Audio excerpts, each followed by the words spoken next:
ओम साई राम जी। नमस्कार दोस्तों।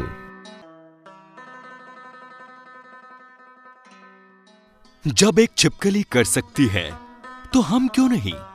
ये जापान में घटी एक सच्ची घटना है। अपने घर का नवीनीकरण करने के लिए एक जापानी अपने मकान की दीवारों को तोड़ रहा था।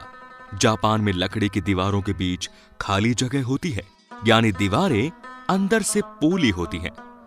जब वो लकड़ी की दीवारों को चीर तोड़ रहा था, तभी उसने देखा कि दीवार के अंदर की तरफ लकड़ी पर एक छिपकली बाहर से उसके पैर पर ठुकी कील के कारण एक ही जगह पर जमी पड़ी है। जब उसने ये दृश्य देखा तो उसे बहुत दया आई, पर साथ ही वो जिज्ञासु भी हो गया। जब उसने आगे जांच की तो पाया कि वो कील तो उसके मकान बनते समय 5 साल पहले ठोकी गई थी। एक छिपकली इस स्थिति में 5 साल तक जीवित थी, दीवार के अंधेरे पार्टीशन के बीच बिना हिले डुले।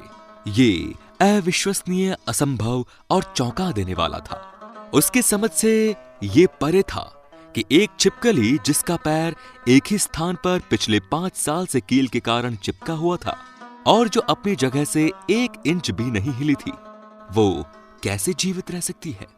अब उसने ये देखने के लिए कि वो छिपकली अब तक क्या करती रही है और कैसे अपने भोजन की जरूरत को पूरी करती रही है, अपना काम रोक दिया। थोड़ी देर बाद पता नहीं कहां से एक दूसरी छिपकली प्रकट हुई। वो अपने मुंह में भोजन दबाई हुई थी, उस फंसी हुई छिपकली को खिलाने के लिए।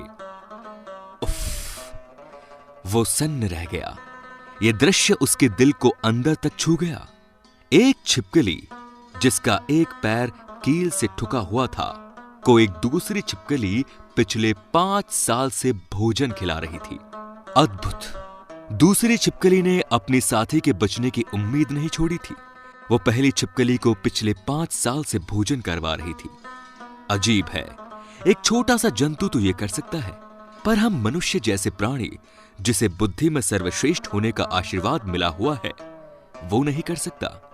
कृपया अपने प्रिय लोगों को कभी न छोड़े।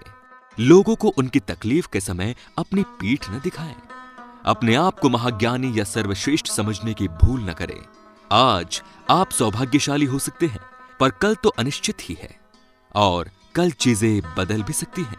प्रकृति ने हमारी अंगुलियों के बीच शायद जगह भी इसलिए दी है ताकि हम किसी दूसरे का हाथ थाम सके।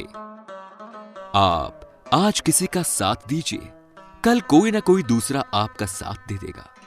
धर्म चाहे जो भी हो, बस अच्छे इंसान बनो। हिसाब हमारे कर्म का होगा, धर्म का नहीं।